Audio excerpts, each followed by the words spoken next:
shine. This little light of mine, I'm gonna let it shine.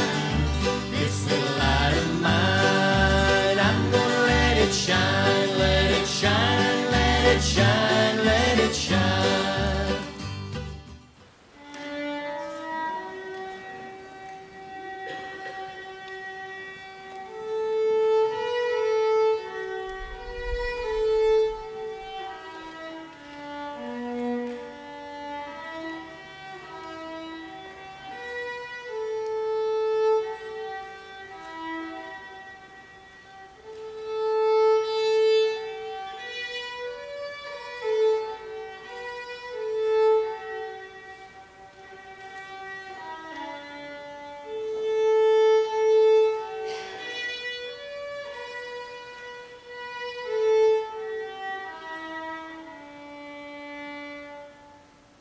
Morning. Morning. Around 1975, somewhere in there, I'm living with my mom, and we're in Puyallup, Washington, living with my grandparents. And the hill is mostly Lutherans. Most of us are Lutherans running around. But there was a Baptist family, the Berries, living on the corner, and one day we're all out playing, and the Berry boys came. They're a little taller, a little bigger, and one of them looked at me and he says, "Hey, Capener, you've been saved?" I said, "Well, what do you mean?" And the other one leans in and he says, "Have you taken Jesus into your heart?" I was like, "Oh, yeah, I've done that." And the other one says, No, have you had a ceremony? See, we were just saved." I was racking my brain, you know. I thought, all right, let's see, there was potluck Sunday. There was pie Sunday, I remember that. And I didn't remember getting saved Sunday. And then I remembered we missed that week, and so I thought, no, I haven't. And the other one, you know how kids can be sometimes, right? The other one says, "Capener, if you haven't taken Jesus into your heart and had a ceremony, you're going to hell." Oh, so I'm running up to my grandma's house. Tears streaming down off my face. I go up to my mom and tell her, and you know, she's very dramatic, my mom. "What?" And "Mom, the Berry boys said I'm going to hell because we missed this church service where we were supposed to get saved." And my mom says, "No, you sit right down here." She says, "You have been saved." I was like, "Yeah." And she says, "You were saved by grace, and you go tell those boys." Right. Grace, yeah. Okay, Mom, yeah. So the next day I went out, and we're out playing again, and I saw the Berry boys. I ran up to him, and I said, "Hey, just so you know, I have been saved. My mom told me I was saved by this old woman named Grace." True story. Should have asked a few more questions. My grandma would always say, "There, but by the grace of God go I."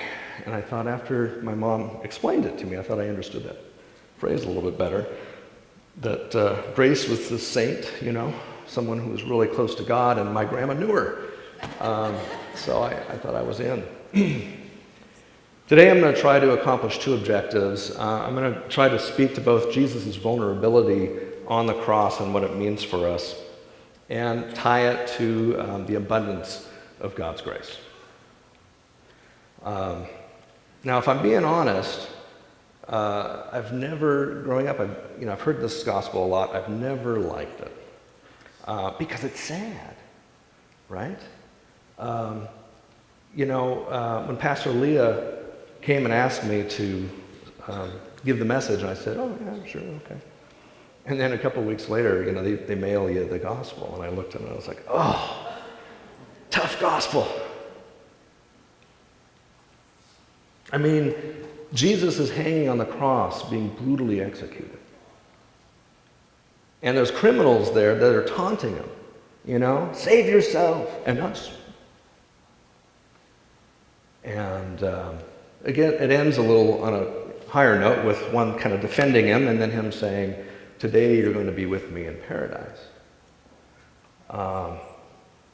But this was a tough gospel for me, and I had to think about this for a while. But then, as I was doing my research for Christ the King Sunday, a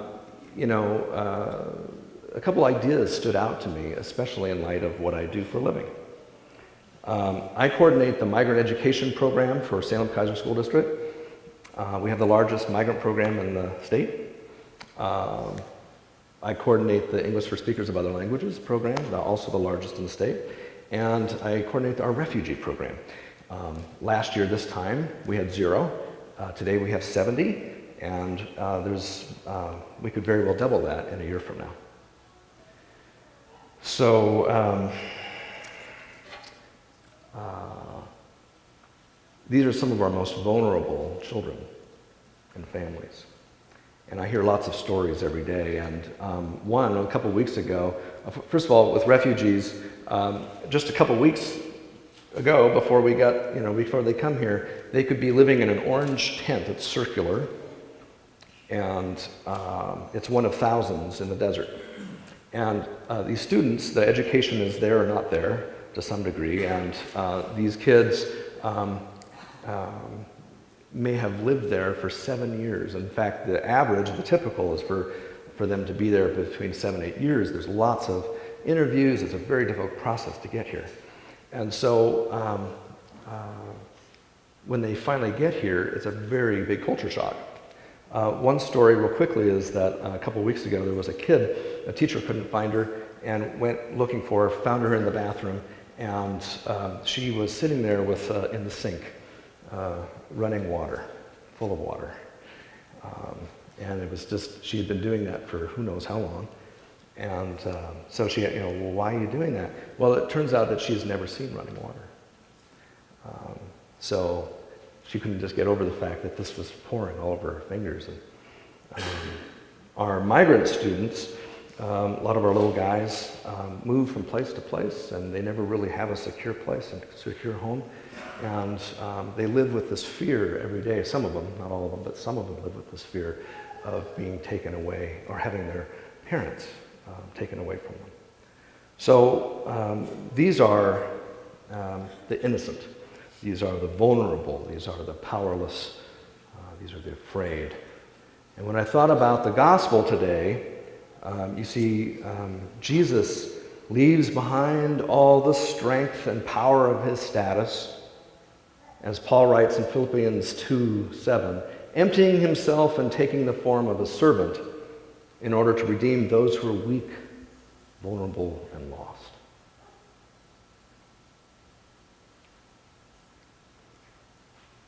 We live in an information age. We have more messages coming at us now than at any time in history. And we have very different, diverse religious messages out there as well, even within Christianity. And so for young people, it would sometimes be confusing. What I tell my children is don't focus on the debates, the noise. Focus on God's love. Focus on that one thing. And then spreading that to others.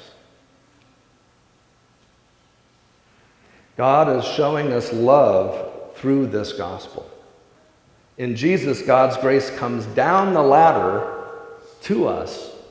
God humbled himself to become and became human in order to bring us his love. Isn't that incredible?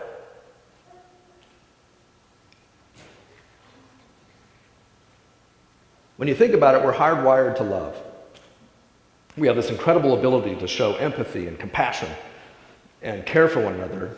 And yes, like yesterday, I think there were like 28 folks from here that went around and raked leaves. And my kids came back and they said it made them feel good inside. See, that's what it is. It makes you feel good to help other people. As a young person, I often thought about God as up on this cloud, right? He was way up there. And he was kind of directing things. He had angels, and all the prayers were coming up to him. But I got concerned as a kid because I thought when my parents were going through a divorce, and I was really struggling, could he hear me? Because he's up there, and all these people are praying to him, and who am I, right? This little guy.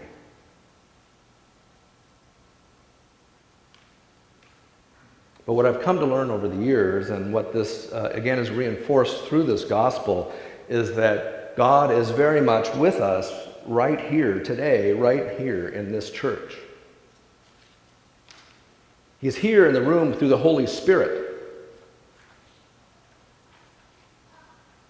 And we're going to take this, can you feel this? Did you feel this power in here, this energy? We're going to take this energy out into our own homes, and we're going to take that love of God and spread it to others. That's powerful. This is why I'm a Christian. Because at its core, it's a religion based upon being wildly and unabashedly loved by our Creator. It's about loving others and feeling incredible peace and joy as a result. Dr. David Lose, a Lutheran theologian, writes about today's gospel. He says, quote, "Jesus reminds us that far from promising us a better future, he redeems us today, not only forgiving us for what we have done or not done, but setting us free to stand with those in need around us, advocating for their welfare, demanding their just treatment, and seeing them in a very presence of God who always takes the side of the vulnerable." God gave us this incredible gift of grace, of love freely given, and all he asks is that we share that love.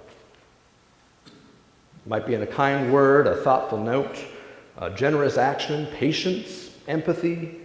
God's love comes in all forms. Briefly, I see this woman, have seen her for 7 years at work in the morning when I'm walking to my office. She's an elderly woman on her way. I don't know her story. She's on her way somewhere, walks. I don't see her every day, but I see her every week. And she always says, "Have a great day," every single time. So this week I was going to beat her to it and see what she would do. And so I had a pumpkin muffin in my mouth, unfortunately. So I saw her, I was like, and I was trying to swallow fast, you know. And just as I swallowed, she says, "Have a great day." I said, "Yeah, you too. Thank you." I can't tell you what that woman means to me. Because sometimes having a great day is not possible, or it's not there. And she lifts me. Just that little gesture lifts me. So in closing, I'm deeply humbled by a God coming to us because he loves us. I'm grateful for a God who champions the vulnerable, the hurting, and the fearful. And I'm grateful for a Father who is a great example of how to be in life. I'm not a perfect Christian, but I owe my ability to love to my faith community, to my family, to my parents and grandparents who love me so much, and to that old lady Grace. Thank you, and God bless. Well, this light of mine